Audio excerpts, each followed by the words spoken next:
Sean bienvenidos a la casa del Señor.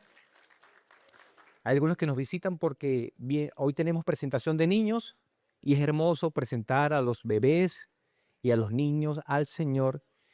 Y el domingo pasado no pude percibir, no identifiqué a los papás de Giovanna, al pastor Nelson Figuera y a su esposa. Voy a rogar que se ponga de pie para que le brindemos un fuerte aplauso de bienvenida al papá de Giovanna y prácticamente papá de Niji también. Así que bienvenidos.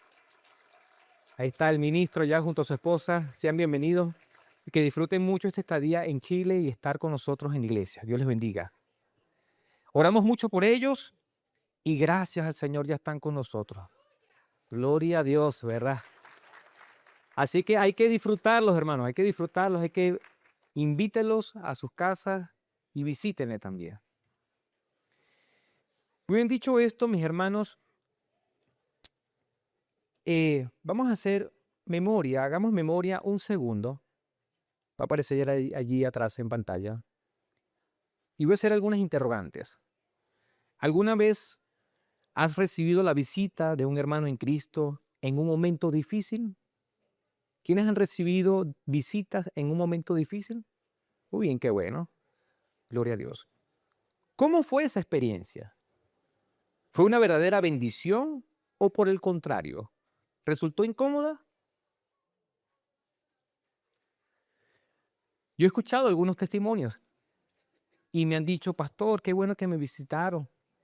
Algunos hermanos de la iglesia fue de gran bendición. Gloria a Dios por eso, pero a veces la visita de los hermanos se vuelve incómoda. Y piensen en eso porque más adelante vamos a hablar acerca de esto, acerca de visitar a los hermanos en momentos difíciles. Estamos en medio de una serie, hoy vamos a terminarla, que se llama Consolación, fortaleza en tiempos de necesidad. Y vamos a ver el video intro.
Como les dije, hoy vamos a cerrar la serie. Ya hemos visto 3 partes. Voy a solamente leer a forma de repaso porque hay personas que no saben lo que hemos hablado.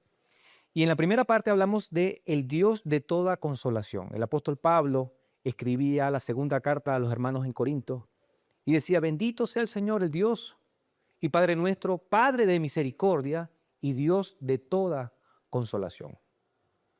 Pablo causó tribulación, sufrimiento, aflicción, porque él era un perseguidor de los cristianos.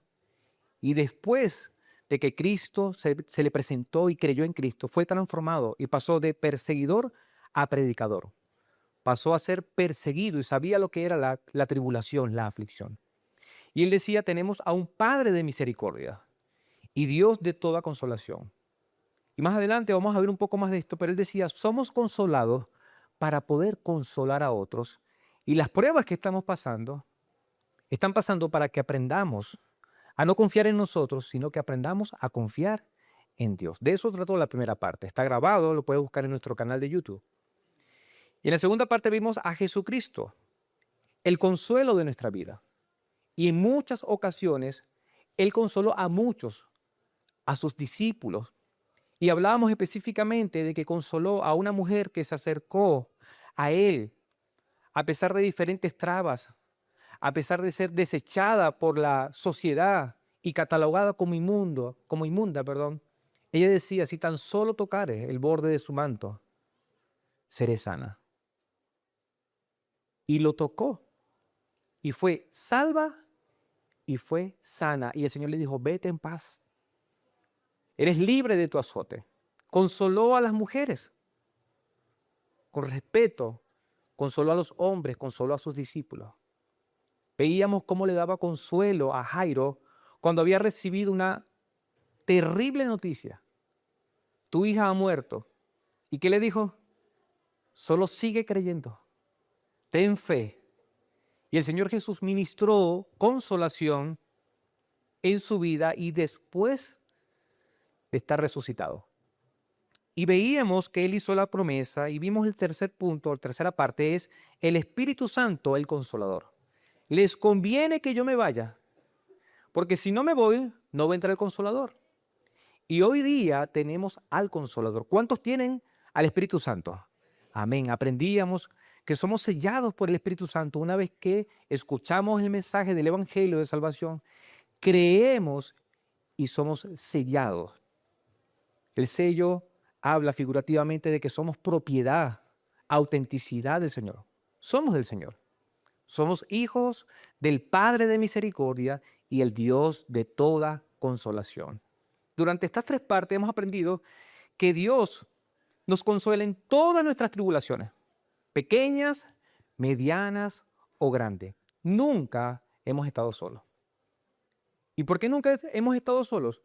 Porque Dios lo prometió. Nunca los dejaré. Él siempre ha estado con nosotros. Hoy vamos a hablar acerca de cómo consolar a otros. Y esto va a ser muy práctico. Así que estén pendientes, mis hermanos. Dígale que está a su lado. Debes estar alerta. Si lo ve dormido, tiene que sacudirlo ahí. Tiene que estar alerta allí. Y vamos a ver varios versículos. Recordemos que toda la Biblia es inspirada por Dios. No se contradice. Algunos lo ven como un manual de instrucciones, pero la Biblia es la palabra de Dios. Sí nos dice cómo comportarnos, pero revela a Jesucristo, desde el Génesis hasta el Apocalipsis. Y tenemos instrucciones para todas las edades. Entonces vamos a ver cómo consolar a otros. Y tenga presente que consolar viene del verbo paráclesis y por eso el consolador es el paracleto, uno que está al lado de nosotros, como especie de un ayudante. Y consolar es animar, ayudar. ¿Qué otro sinónimo podemos decir de consolación? Animar, consuelo, ¿verdad? Ánimo, aliento, muy bien, excelente. Vamos a leer unos versículos que leímos en la primera parte. Esto va a establecer nuestra base teológica y luego vamos a ver 5 acciones. Vamos a ver 5 acciones para consolar a otros. En la segunda carta de Corintios, ya les dije que Pablo escribió esta carta, él decía, bendito sea el Dios y Padre de nuestro Señor Jesucristo, Padre de misericordias y Dios de toda consolación. Por eso mencionaba que somos hijos de Dios, hijos del Padre de misericordia. Y en el versículo 4, el cual nos consuela en todas nuestras tribulaciones. Aquí está el propósito, para que también que nosotros podamos consolar a los que están en cualquier aflicción. Y yo creo que cada uno de nosotros hemos pasado por diferentes tipos de aflicciones, diferentes tipos de tribulaciones, dándoles el consuelo con que nosotros mismos somos consolados por Dios. Por lo tanto, Dios nos consuela para que podamos consolar a otros. ¿En qué circunstancias? En cualquiera. En el versículo 6 dice, si sufrimos, y está hablando de Pablo, de su equipo, dice, es para el consuelo y salvación de todos ustedes. Esto fue escrito para ellos, pero también es aplicable para nosotros. Hay muchos misioneros, evangelistas, pastores, ministros de Dios que han sufrido. ¿Para qué? Para la salvación de otros. Gracias a ellos llegó el mensaje de salvación a nuestras vidas. Pero ellos sufrieron. Y es para el ánimo, para el consuelo, para ayudarnos a otros y la salvación de todos ustedes. Igualmente, si tenemos consuelo, es para consolarlos y darles fortaleza para enfrentar con paciencia los mismos sufrimientos que tenemos nosotros. En otras palabras, una vez que creemos en Cristo, vamos a sufrir. Pero vamos a ser consolados por Dios. ¿Para qué? Para consolar a otros. Y es un ciclo. Entonces vamos a ver la primera acción. Y no menospreciemos ninguna de ellas. Vamos a empezar por, entre comillas, la más fácil. La primera acción es orar por ellos. Orar por ellos y con ellos. En Santiago, Santiago fue el medio hermano de Jesús. También se le conoce como Jacobo, el pastor de la iglesia de Jerusalén. Escribió esta carta y toda la carta intrínsecamente están las enseñanzas de Jesús, sobre todo el Sermón del Monte, las bienaventuranzas y los proverbios. Recordemos, es el hermano carnal de Jesús. ¿Se imagina vivir con Jesús si hubiese usted vivido con Jesús? Usted como hermano hubiese jugado con él, ¿verdad que sí? Porque Jesús jugó. E hizo muchas cosas como cualquiera de nosotros. Entonces, aquí está el hermano, escribe una carta y después del saludo dice en el versículo 2, hermanos míos, considérense muy dichosos cuando estén pasando por diversas pruebas. Así comienza la carta. Tengan por sumo gozo, considérense muy alegres cuando estén pasando por diversas pruebas. ¿A quién le encantan las pruebas? A nadie. ¿Y cómo estamos en las pruebas? Triste. ¿Pero qué dice la palabra? Alégrense, gócense cuando estén pasando por ¿cuántas pruebas? ¿Por una? Por diversas, por muchas pruebas. Así comienza la carta. Y él empieza a dar consuelo porque los cristianos judíos eran perseguidos igual. Finalizando la carta, vamos a ver varios versículos, pero finalizando la carta dice algo muy importante. Hay fragmentos, se le llaman perícopas, partes de la Biblia que son como los proverbios, que deben interpretarse, leerse e interpretarse de una vez. Él no escribe como Pablo, es diferente. Aunque es inspirado por Dios la palabra de Dios, tiene un carácter. Pablo escribe como Pablo, Pedro como Pedro y Santiago como Santiago. ¿Me explico? ¿Sí? Pero toda la palabra es inspirada por Dios. En el capítulo 5, versículo 13 dice, ¿sufre alguien entre ustedes? Y recuerde que esto es una carta para la iglesia universal. Que haga oración. ¿Está alegre alguien? ¿Alguien está alegre? Que cante alabanzas. Entonces, pregunto a los que están acá. ¿Alguien está sufriendo? Levante su mano. ¿Qué dice la palabra? Haga oración. ¿Quién va a hacer oración? Esa persona. Está muy bien que diga, oren por mí. Pero la persona que está sufriendo debe ¿qué? Orar. ¿Quién está alegre? Se les nota, mis hermanos. ¿Quién está alegre? Amén. ¿Qué debemos hacer los que estamos alegres? Cantar alabanza, porque el corazón alegre canta. ¿Usted ha estado enamorado alguna vez? ¿Así sea solo? Sí. La gente cuando está enamorada solo se la pasa cantando, silbando. Está alegre, pues. Ahora, en el versículo 14 dice, ¿está alguien entre ustedes enfermo? Que llame a los ancianos de la iglesia y que ellos oren por él, ungiéndolo con aceite en el nombre del Señor. Esto es muy claro, mis hermanos. Esto no necesita mucha profundidad para interpretarlo. Pero lo que está diciendo acá es que si alguno está enfermo, ¿qué debe hacer? Llamar, avisar, informar. ¿En aquel tiempo tenían celulares? ¿WhatsApp? No. Entonces, ¿cómo hacían para llamar a la gente? ¿Cómo creen ustedes que hacían para llamar a la gente? Tenían que pedirle ayuda a quien, un familiar, a algún amigo y avísenle que a los ancianos, ¿cierto?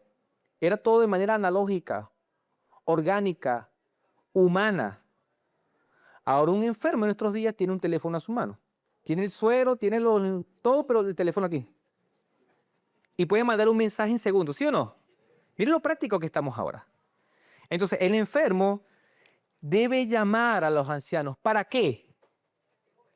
Para que oren por él, dice la palabra, ungiéndolos con aceite. ¿Quiénes son ¿Quiénes son los? Ya lo dije, hermano. Les di el spoiler. ¿Quiénes son los ancianos? Los pastores, líderes, siervos, personas maduras en el Señor. Yo soy anciano no de cara, mis hermanos. Pero se le llama bíblicamente a los pastores ancianos. Ahora, aquí introduce algo muy importante que es la unción con aceite. Y yo quiero explicar brevemente esto. ¿Por qué? Porque se puede malinterpretar. Algunos teólogos, cuando digo teólogos, son especialistas en el estudio de la teología, el estudio de Dios. Dicen que para poder orar por un enfermo, se debe hacer única y exclusivamente con aceite. Y debe ser de oliva. Porque la oliva tiene propiedades curativas. ¿Eso es cierto? Unos dicen, otros están, no saben qué decir. ¿El aceite tiene propiedades curativas? En aquel tiempo se aplicaba aceite a las heridas. Ahora, yo quiero explicar que lo que sana no es el aceite. ¿Quién sana? El Señor. ¿A través de qué?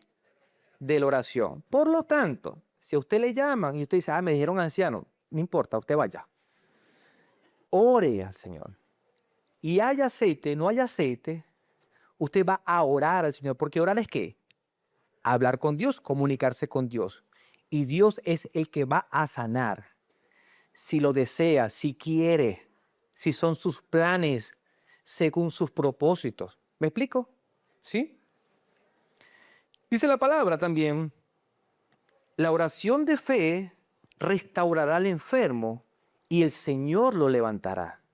Si ha cometido pecados, le serán perdonados.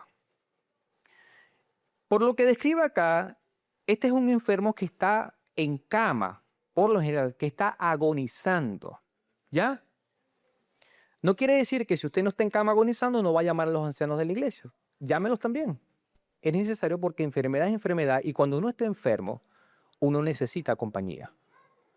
Uno es vulnerable, es atacado por el enemigo. ¿Cuántos han estado en cama y han sido atacados por el enemigo con pensamientos negativos terribles? Eso pasa. Y empieza una gripe y ¿qué dice usted? Me voy a morir. Ya listo, me quedan 3 días. ¿Quién está metiendo esos pensamientos en su mente? El enemigo. Por eso es necesario llamar a los líderes, a los ministros, a personas maduras en el Señor para que puedan orar. Ahora aquí tengo una afirmación. Dios nos manda a orar por los enfermos con fe. ¿Cierto? Es lo que dice la palabra, ¿cierto? Sin embargo, la sanidad y sus tiempos siempre dependen de su soberanía y de sus designios. ¿Estamos de acuerdo o no estamos de acuerdo? Porque la palabra lo acabamos de decir. La oración, vamos al versículo anterior. La oración de fe restaurará al enfermo y el Señor lo levantará. Ahora, no podemos interpretar, mis hermanos, que cada vez que oramos con fe, el Señor va a sanar y va a restaurar. ¿Por qué? ¿Cuántas veces se han orado por un enfermo con fe y se ha muerto? ¿Ha pasado o no ha pasado? Yo le he contado anteriormente, pero yo tengo un amigo, pastor, que cada vez que oraba por los enfermos, se morían. Y él me dijo, Hernán, no vuelvo a orar por los enfermos, porque es que se los mando a Dios. Y los hermanos que sabían eso, no querían llamar a ese hermano. Llamaban a otro, porque sabían que, mire, ahora, ¿era que el hermano no oraba con fe? No, porque él oraba con fe, él quería, él deseaba, tenía la confianza en Dios y oraba para que fuera restaurado y levantado. Pero los planes de Dios eran otros. También quiero contar algo y disculpe si usted ya lo ha escuchado, algunos no lo han escuchado, usted hágase el que no lo ha escuchado nunca. Yo no era pastor, solamente era un siervo, un líder de la iglesia y estaba colaborando con ese hermano que los mandaba al Señor. Entonces, yo estoy predicando, estoy enseñando, entra una persona afligida, gritando, interrumpe el mensaje. Y los que estábamos allí, que era una multitud como de 10 personas, nos quedamos como fríos, volteamos y dijimos, ¿qué pasa? Y ella dice, mi tía se está muriendo. Entonces dejamos el culto hasta allí, hermano. Y lo que se nos ocurrió fue orar por la tía que se estaba muriendo. Entendíamos que estaba agonizando, que era sus últimos respiros. Y el pastor me dice, ve, porque ya sabía que su sola presencia le iba a mandar al Señor. Y voy con 2 hermanos más, pedimos permiso, es una casa muy, demasiado humilde, de bareque o de barro, eran campo. Y yo recordé este pasaje bíblico y yo dije, bueno, si nos están llamando, vamos a orar por el enfermo, con fe y pidiendo al Señor que la restaure y que la levante. Y yo pido aceite en el lugar. Tráigame aceite, digo yo. Y buscan por toda la cocina, hermano, no había pero ni agua.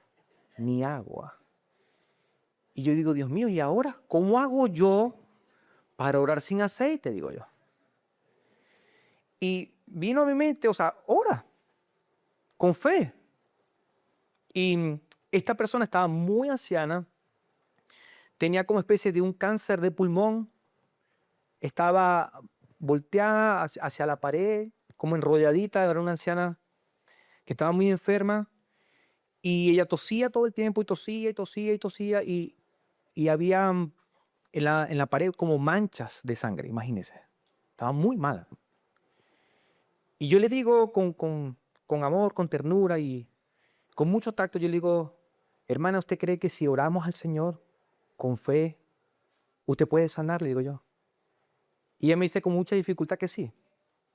Y yo le digo a ella, conforme a su fe será hecho, le digo yo. Y los 3 hermanos oramos en el nombre de Jesús sin aceite. Y oramos por ella. Y la dejamos allí porque empezó como a dormir y yo dije, listo, dije yo. Se murió, Padre, recíbela en tu gloria. Continuamos el culto y no supimos nada de ella después. Ella no dormía porque se la pasaba tosiendo toda la noche, era todo el día tosiendo. A los 2 días recibo una llamada porque al día siguiente ella había estado en la cama y no se levantaba. Y los familiares pensaban que había muerto. Y como tenían miedo de tocar la muerta, agarraron una escoba y le daban así. Y la hermanita se levantó así, estirándose como si fuera un bebé porque tenía años sin dormir. Durmió toda la noche. Y a ellos les parecía extraño eso. Fueron al médico, hicieron placas nuevamente. Y esos pulmones que estaban completamente negros por cáncer de pulmón, pasaron a estar completamente limpios y sanos. El Señor había hecho la obra. Denle un aplauso al Señor. Y los médicos decían, esto es un milagro, ¿y qué hiciste? Y ella le contó. Y el Señor le dio como 15 años más de vida. Y damos gloria a Dios por eso, porque no fue por mi oración, ni por la oración de 2 o 3 hermanos más. Eran planes de Dios. ¿Qué quiero enseñar yo con esto de testimonio y con la palabra? Es que cuando un enfermo llame a las personas, hay que ir y hay que orar. ¿Qué va a pasar después? No lo sabemos. ¿Sí me explico? Va a depender del Señor. Sea muy prudente a la hora de orar, porque la gente cuando está en cama y te llaman para que ores, ellos quieren vivir, ellos quieren ser levantados. Y a veces decimos, te vas a levantar hoy. El Señor te va a levantar. ¿Y si no pasa? ¿Has sabido de hermanos y hermanas que han dicho, que han declarado eso? ¿Y qué ha pasado con esos hermanos? Han muerto. Porque no depende del que ora, ni del que está recibiendo la oración. Depende de Dios. El mandato es ir a orar. ¿Sí me explico? Y orar con fe, con confianza en el Señor. Pero debemos ser humildes como hizo Jesucristo. Que Jesucristo, siendo Dios, siendo el Hijo de Dios, ¿qué dijo en el Getsemaní? Señor, que no se haga ¿qué? Mi voluntad, sino la tuya. Tenemos que decir lo mismo. Señor, yo estoy orando por este enfermo, es mi mamá, mi papá, es un familiar. Yo creo en ti, pero que se haga tu voluntad y no la mía. Versículo 16. Por tanto, confiénsense sus pecados unos a otros y oren unos por otros para que sean sanados. La oración eficaz del justo puede lograr mucho. Están varios imperativos acá. Confiésense, habla de un mandato de confesión. Y cuando hablamos de que van a ser perdonados, no es que el pastor o los líderes te van a perdonar los pecados, no, es Dios. Dios perdona los pecados, pero nos mandan a nosotros, entre nosotros, a confesar los pecados. A decir, estoy luchando con esto. A exponerlo, a sacarlo. Y debemos orar unos por otros, como dice aquí la palabra, para la oración, para la sanidad espiritual y la sanidad física. Cuando hablamos de la oración eficaz, más adelante en los próximos versículos, esto se puede interpretar como una oración ferviente, porque en el versículo siguiente, usted lo puede estudiar, dice que Elías oró con fervor para que no lloviera y no siguió lloviendo. Y después para que lloviera y llovió. La oración eficaz del justo puede lograr mucho. Vamos a hacer algunas afirmaciones para la aplicación. La idea, mis hermanos, es que nosotros podamos orar. Ora por tus hermanos. Incluso si no los conoces bien, ora por ellos. Si te llaman, pero no los conoces, porque se puede dar eso, estamos en una iglesia en crecimiento. Si te llaman, aunque no los conozcas, ¿qué debes hacer? Orar por ellos. ¿Y cómo vas a orar? ¿Qué dice la palabra? Con fe. Pero vas a pedir que se haga la voluntad del Señor. Sé prudente con tus palabras. Envía un mensaje de texto o un audio corto diciendo, hermano, estoy orando por ti. Eso da consuelo. He mandado muchos mensajes así, hermano, estoy orando por ti. Yo sé que eso levanta el ánimo, eso anima. Eso ayuda. ¿Por qué? Porque la gente, cuando está pasando por una enfermedad o por algún problema, se sienten solos. Puedes enviar una oración grabada en una nota de voz para que puedan escucharla cuando lo necesiten. Yo he recibido oraciones así y he enviado oraciones así. Y la gente la puede escuchar cuando está en momentos de necesidad. Si es posible, visita a tu hermano y ora junto a él. La primera acción es orar por ellos y con ellos. ¿Estamos de acuerdo, iglesia? Sí. La segunda acción, hazte presente. Todos sabemos la historia de Job. Job era un hombre perfecto que ofrecía sacrificios hasta por sus hijos. Era un hombre justo. Y el libro de Job trata de por qué los buenos sufren. De eso trata. Y enseña acerca de la sabiduría de Dios. Él perdió todo, perdió a sus hijos, se quedó con su esposa y la esposa le decía maldice a Dios y muere. Por último le dio una enfermedad como especie de una sarna desde la mollera hasta los pies y era terrible lo que estaba pasando con él. Dice la palabra en el versículo 11, capítulo 2 de Job. Cuando 3 amigos de Job, Elifaz se llama uno, Bildad y Zoar, esos son los 3 amigos, oyeron de todo este mal que había venido sobre él, sobre Job, vinieron cada uno de su lugar, pues se habían puesto de acuerdo para ir juntos a condolerse de él y a consolarlo. ¿Qué hicieron sus amigos? Se enteraron, se pusieron de acuerdo y fueron ¿a qué? A visitarlo. ¿Para qué? Según el versículo. ¿Cuál era el propósito? Para condolerse y consolarlo. Condolerse viene del hebreo nuk, que significa moverse en vaivén. ¿Cómo es eso, moverse vaivén? Puede ser así, ¿verdad? ¿Usted ha visto a los judíos que hacen así? Se mueven vaivén, temblar, es decir, consolar a alguien mostrando la tristeza con el cuerpo, incluía sacudir la cabeza y balancear el cuerpo como muestra de emociones intensas. Los amigos de Job se fueron a mostrarle físicamente que estaban tristes. ¿Por qué? Porque tenía 10 hijos muertos. Había perdido todo y estaba en la pobreza extrema. ¿Sí me explico? Lo que le había pasado era una tragedia y sus amigos fueron a condolerse, mostrar con el cuerpo el dolor y se mecían, va y ven. Y dice el versículo 12, y cuando alzaron los ojos desde lejos y no lo reconocieron, ¿por qué no lo reconocieron? Se cree que Job estaba desfigurado prácticamente por la enfermedad. Y yo no sé si le ha pasado alguna vez que usted va a visitar a una persona y la enfermedad lo tiene muy deteriorado. ¿Le ha pasado eso? Que va a visitar a una persona y no sé, quizás era rellenito, corpulento y lo ve muy delgado, deteriorado por causa de la enfermedad, el cáncer, qué sé yo. Esto le pasó a los amigos, no podían reconocerlo. Estaba irreconocible. Dice, levantaron sus voces y lloraron. Gritaron, mis hermanos. Empezaron a llorar gritando. Cada uno de ellos se rasgó su manto y esparcieron polvo hacia el cielo sobre sus cabezas. Y todo eso es cultural.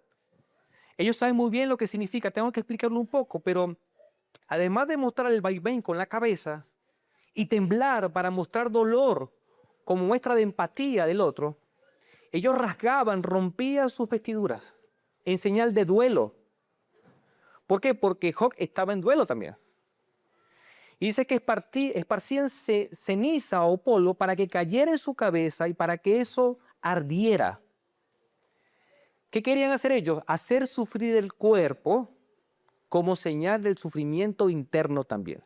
Así como tú estás sufriendo, nosotros también vamos a sufrir contigo. Eso era lo que ellos querían expresar con sus actos. ¿Queda claro, mis hermanos? Entonces, ¿estos amigos eran buenos amigos, sí o no? Sí. Después se pusieron a hablar, mis hermanos, ya sabemos la historia. Y le dijeron de todo a Job, pero al principio iba muy bien. Así que aprendamos esto. Cuando algún amigo esté pasando por algo, nos ponemos de acuerdo, 2 o 3, y vamos a ¿qué? A condolerse y a mostrar consuelo.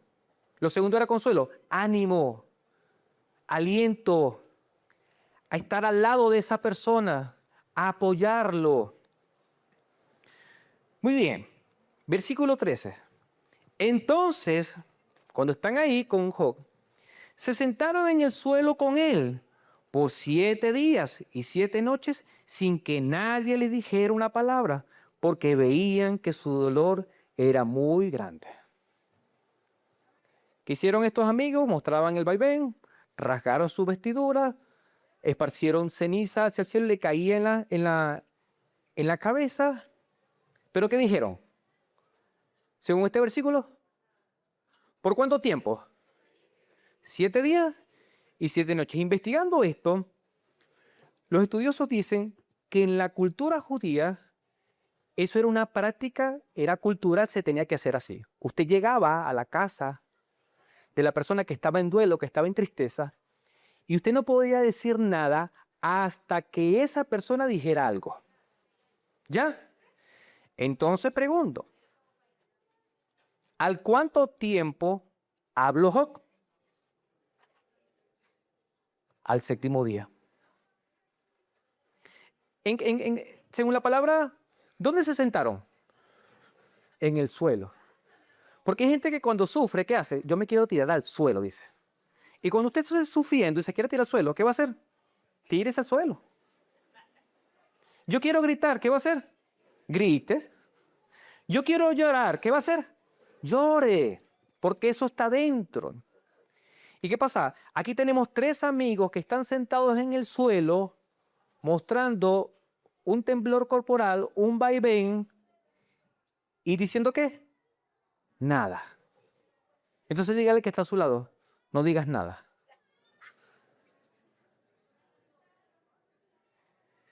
A menudo la mejor respuesta hacia el sufrimiento de otra persona es el silencio. Quizá lo que más necesita, perdón, es tan solo nuestra presencia y mostrarle que nos interesa. Esa gente se movió. ¿De dónde? No se sabe. Pero no fue que ellos agarraron un taxi por la aplicación y llegaron de una vez. No, esa gente tuvo que dejar cosas. Dejar trabajos, dejar familias y estar con Job ¿por cuánto tiempo?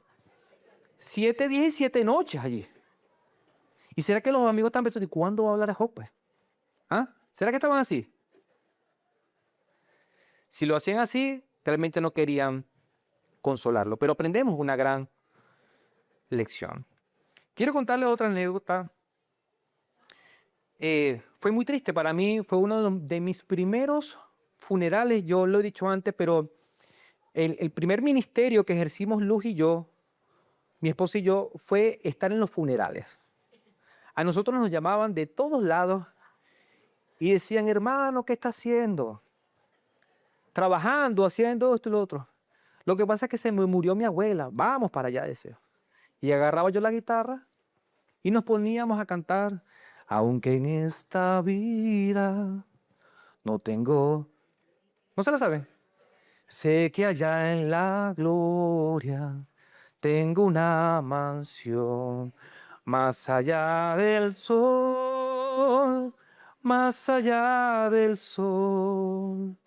Yo tengo un hogar, hogar, bello hogar, más allá del sol. Y cantábamos canciones así. Y no conocíamos a la persona fallecida, pero ahí cantábamos, hermano. ¿Por qué? Porque la idea era dar qué? Consuelo, compañía. Y muy cercano a la iglesia, a tan solo una cuadra, vivía una hermosa familia. Ellos llevaban a su niño a un programa para niños especial, muy reconocido a nivel mundial, que se llama Oanza. Y ellos llevaban al niño como de 2, 3 años. Y la mamá no era creyente, pero llevaba al niño a la iglesia. Y en uno de esos días deja a su niño con la abuela. Y lamentablemente muchos de los que están acá saben de esa situación. En Venezuela no había agua constante por la tubería, el grifo.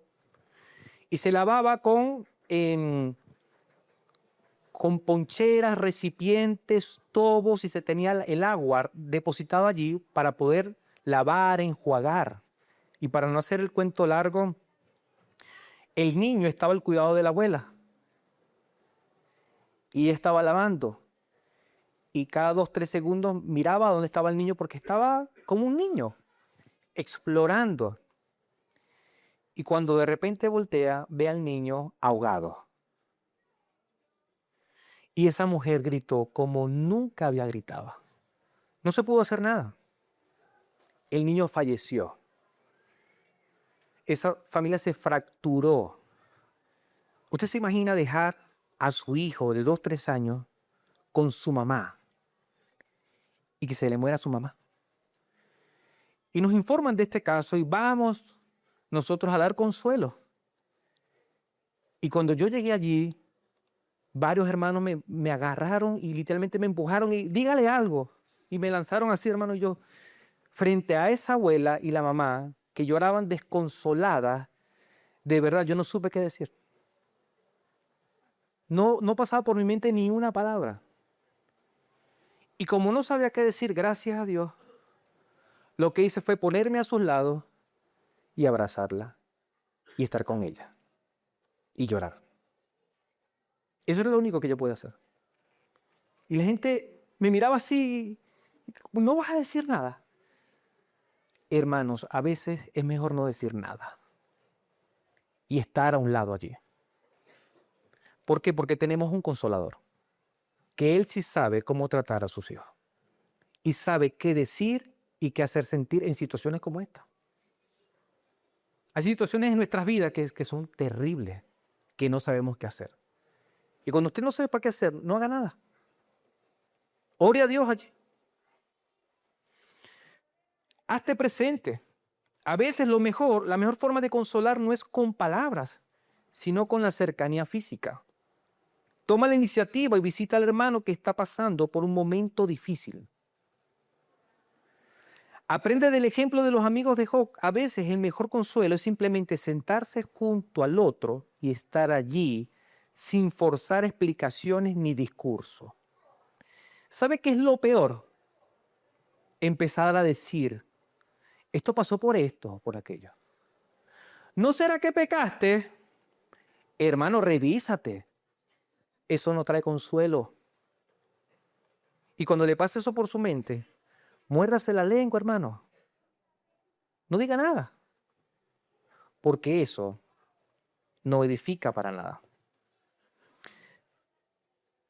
Un tío perdió a un hijo de manera trágica. Y estaba dedicado, consagrado al Señor. ¿Y sabe qué se atrevió a decir la gente en el funeral? Yo creo que esto es juicio de Dios. ¿Usted sabe lo que es eso? ¿Será de consuelo escuchar esas palabras? Para un padre será de consuelo eso. Hermanos, ninguna palabra corrompida salga de vuestra boca, sino aquella que sea necesaria para la edificación. Pensemos bien lo que vamos a decir. Escucha con atención, esta es corta pero poderosa. En Santiago, que es un libro como Proverbios práctico, dice: sepan mis hermanos, todo hombre sea pronto para oír, lento para hablar y lento para la ira. ¿Cuántos son rápidos para la ira? Rápidos para la ira. Rápidos para hablar. La palabra dice: pronto para qué? Rápidos para oír, lentos para hablar y lentos para irarse. Proverbios 18:13 dice: el que responde antes de escuchar cosecha necedad y vergüenza. Otra versión dice: es una tontería hablar antes de qué? De escuchar.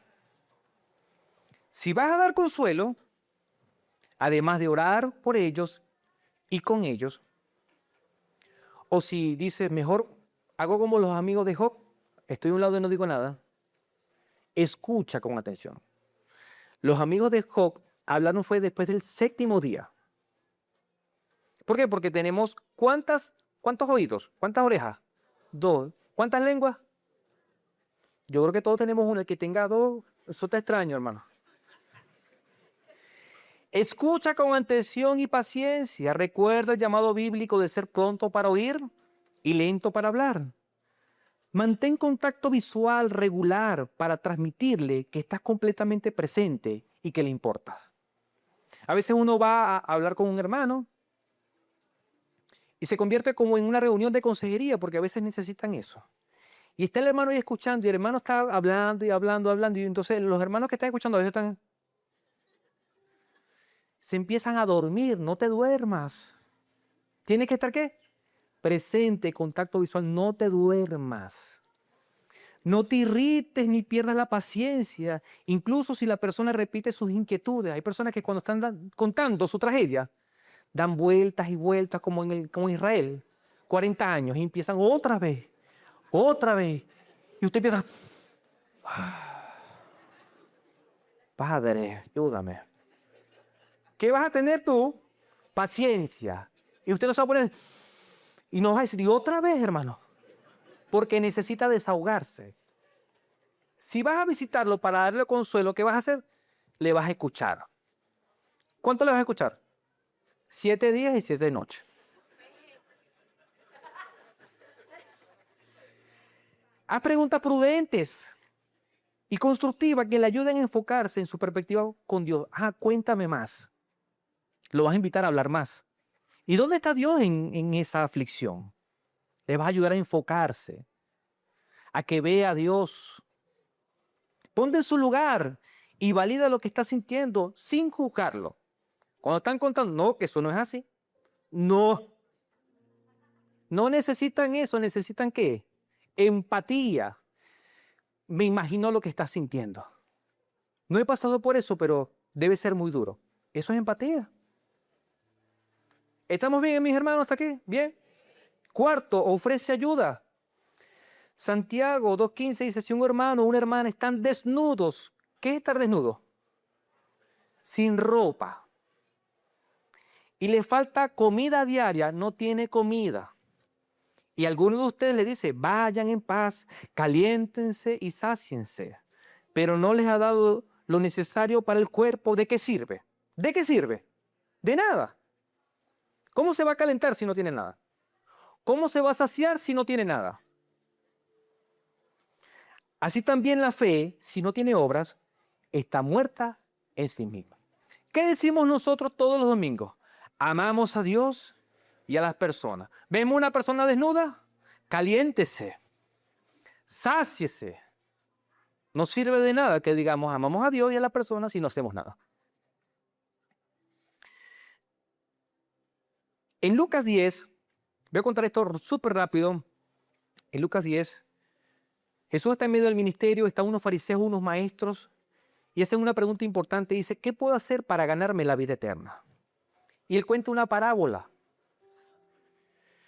Dice, versículo 30, dice, respondiendo Jesús, dice, cierto hombre bajaba de Jerusalén a Jericó y cayó en manos de salteadores, de ladrones, los cuales, después de desnudarlo, le quitaron toda la ropa y golpearlo, se fueron dejándolo medio muerto. Entonces se estaban trasladando de Jerusalén a Jericó. Vamos a ver el mapa. De Jerusalén a Jericó. Y en este trayecto a ese hombre, ¿qué pasó con el hombre? Lo asaltaron, lo atracaron. ¿Y qué le hicieron? Le quitaron toda la ropa, lo desnudaron, lo golpearon y lo dejaron, ¿qué? Medio muerto. Y dice la palabra, vamos a ver la otra imagen, que pasó un sacerdote. Sacerdotes y levitas se parecen, pero son diferentes. Sacerdotes vienen del linaje de Aarón, los levitas de la tribu de Leví, y ambos eran siervos. Uno era ayudante del otro y el otro ofrecía el sacrificio al Señor. Eran importantes para el Señor. Y ese sumo sacerdote era el intermediario entre Dios y los hombres. Pasa un hombre de estos y creyendo que estaba muerto pasa de largo, porque la ley decía que no podía tocar los muertos. Lo ve desnudo, medio muerto, pero ¿qué hace? Se va. Después pasa el levita. También lo ve, pasa por el otro lado y se va. Versículo 33. Pero un samaritano que era enemigo culturalmente de los judíos, que viajaba por ahí, llegó a donde estaba el hombre y al verlo se compadeció de él. ¿Y qué es la compasión? Es sentir con las entrañas, coloquialmente sentir con las tripas, que se le remueva la parte de dentro. Y la compasión te mueve a misericordia, te hace moverse. Entonces se acercó al hombre, presta atención a las acciones. Entonces se acercó al hombre, derramó aceite y vino en las heridas y las vendó. Luego lo montó en su animal de carga y lo llevó a una pequeña posada donde lo cuidó. ¿Cuántas acciones, cuántos verbos tenemos allí? ¿Cuántos?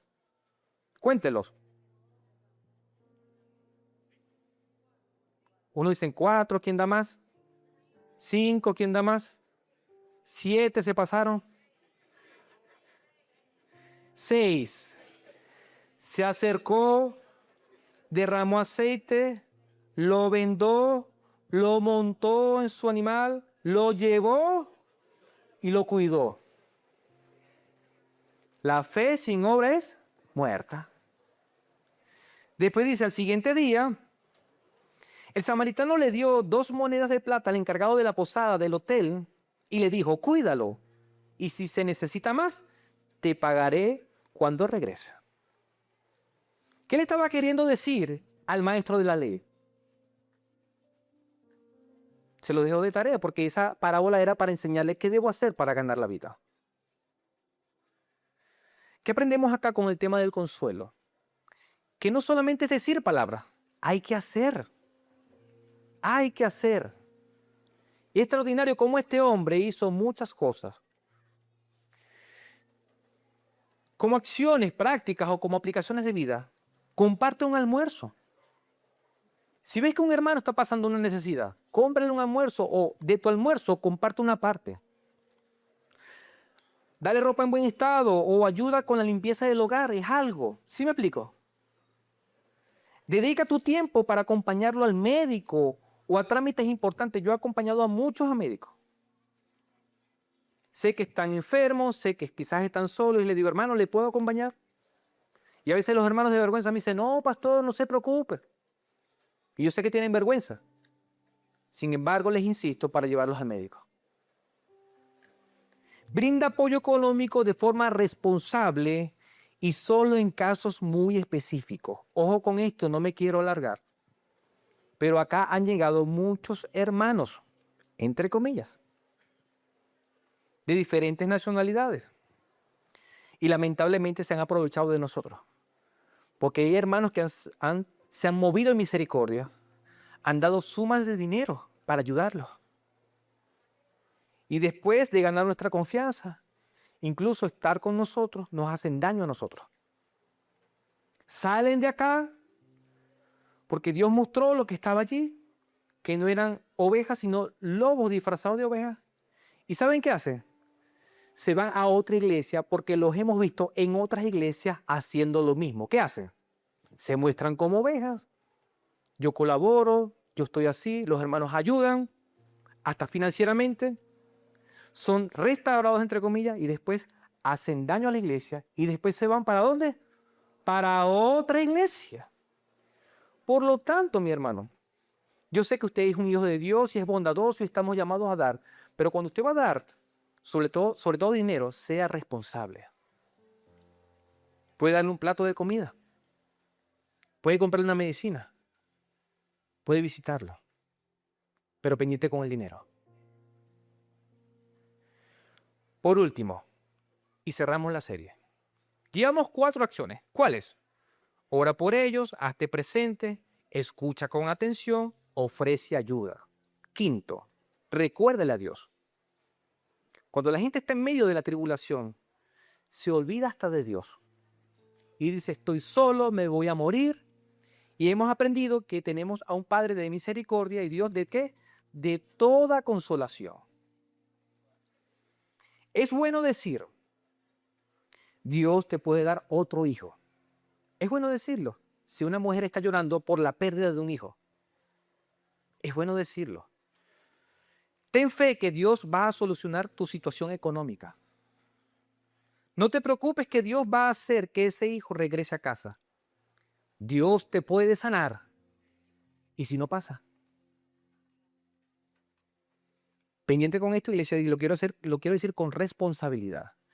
A veces decimos solo los beneficios de Dios. Dios te va a levantar.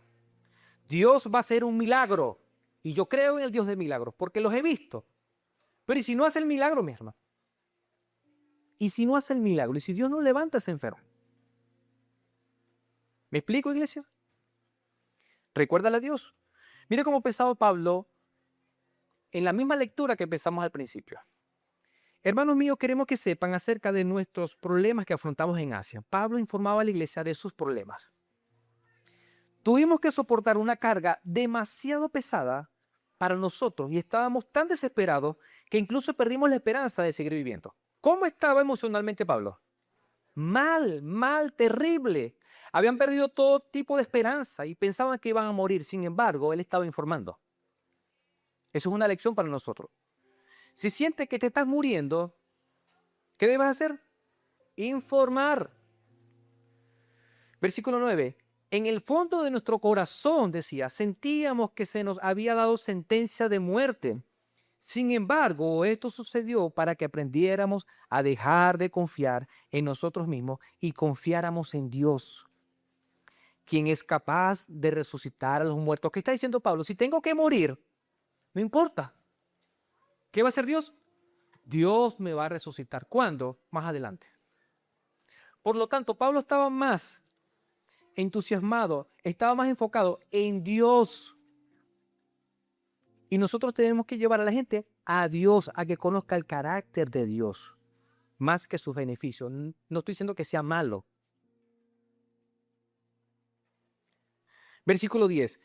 Él nos rescató del gran peligro de la muerte y nos seguirá rescatando. Pusimos nuestra esperanza en Dios y Él nos rescatará de nuevo. ¿Qué tenemos que hacer nosotros? Orar, hacerse presente, ofrecer ayuda y todo eso. Pero en medio de todo, en medio de la visita, en medio de estar al lado de esa persona que está confundida, que está enojada, que está en duelo, que está llorando, vamos a acercarlo a Dios. Y si conoce a Dios, conoce su carácter. Y si está en los planes de Dios, que Dios te va a restaurar. Si está en los planes de Dios que te va a dar un hijo, Dios lo va a hacer. Tenemos que acercar a la gente a Dios. Si tienes la oportunidad de hablar, transmite esperanza y anima el corazón del hermano. Está bien transmitir esperanza. Recuérdale que no estás solo. Dios está obrando y presente en cada tribulación.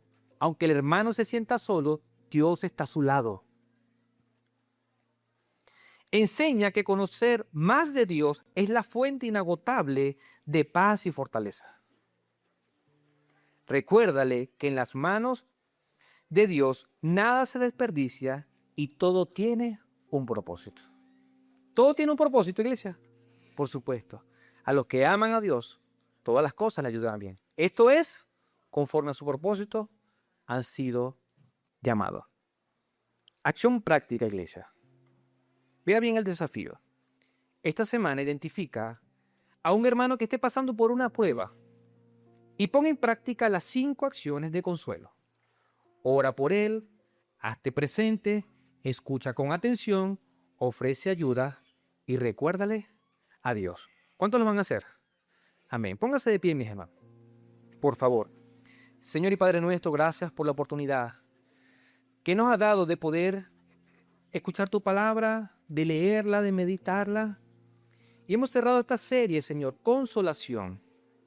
Hemos aprendido que tú eres el Padre de misericordia y Dios de toda consolación, que Jesucristo es nuestro consuelo, que el Espíritu Santo que vive en nosotros es el consolador, uno que está a nuestro lado, Señor. Padre, gracias porque nunca nos vas a dejar solos. Y gracias, Señor, porque hemos sido consolados para consolar a otros. Queridos hermanos, yo quiero hacer una oración en este momento por todos aquellos que necesitan consuelo de Dios, que están pasando por una enfermedad, bien sea ellos o algún familiar, que están pasando por un duelo, que están pasando por tristeza, por dolor, por alguna necesidad de cualquier tipo. Y a mí me gustaría que usted, ahí donde está, nadie está pendiente del otro, ahí donde usted está, puede levantar su mano. Levante su mano sin ninguna vergüenza. Muy bien, y los servidores se van a acercar a usted. Mantenga su mano allí, por favor. Los servidores se van moviendo, por favor, y se ponen a un lado. Las hermanas buscan una hermana que esté a su lado. Muy bien. Los servidores se van acercando allí. Por favor, acérquense.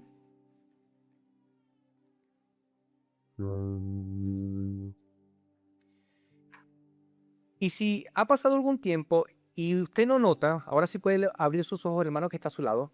Deje la mano levantada, que está con la mano levantada. Como estamos llamados a orar unos por otros, si nos faltan servidores, usted, hermano, usted, ministro, el pastor que está entre nosotros, puede acercarse a un hermano, una hermana, para dar consuelo allí. Los servidores que incluso no están sirviendo hoy, pero son servidores, son ministros, acérquense. Hemos aprendido que consolar es estar al lado de otro, al lado de otro. Entonces, la persona que tiene levantada su mano no puede estar solo. Tiene que tener compañía al lado. Vamos, iglesia, moviéndonos. Que nadie quede solo. Aquí está una pareja también, acérquese. Por aquí están unos hermanos. Por allá están otros. Al final, allí, acercándonos y ministrando el consuelo de Dios. Fuimos llamados, así como hemos sido consolados, Dios nos va a usar para consolar a otros. Señor y Padre nuestro, en este momento, mis hermanos han levantado sus manos, hermanos y hermanas, y ellos con sus manos levantadas están diciendo, están informando valientemente que necesitan consuelo, Señor. Yo no los conozco, Señor, pero tú sí. Algunos están pasando por una necesidad, algunos por una enfermedad, quizás un diagnóstico terrible, quizás algún cáncer, tumor, no sé qué está pasando allí. Otros están batallando con una tristeza profunda, con depresión, con ideas de suicidio, Señor. Algunos con necesidades económicas, algunos que están siendo atormentados, Padre, en su mente y en su corazón. Padre, yo oro junto a mis hermanos, junto a ministros que están acá, y ellos ponen su mano al lado, en su hombro.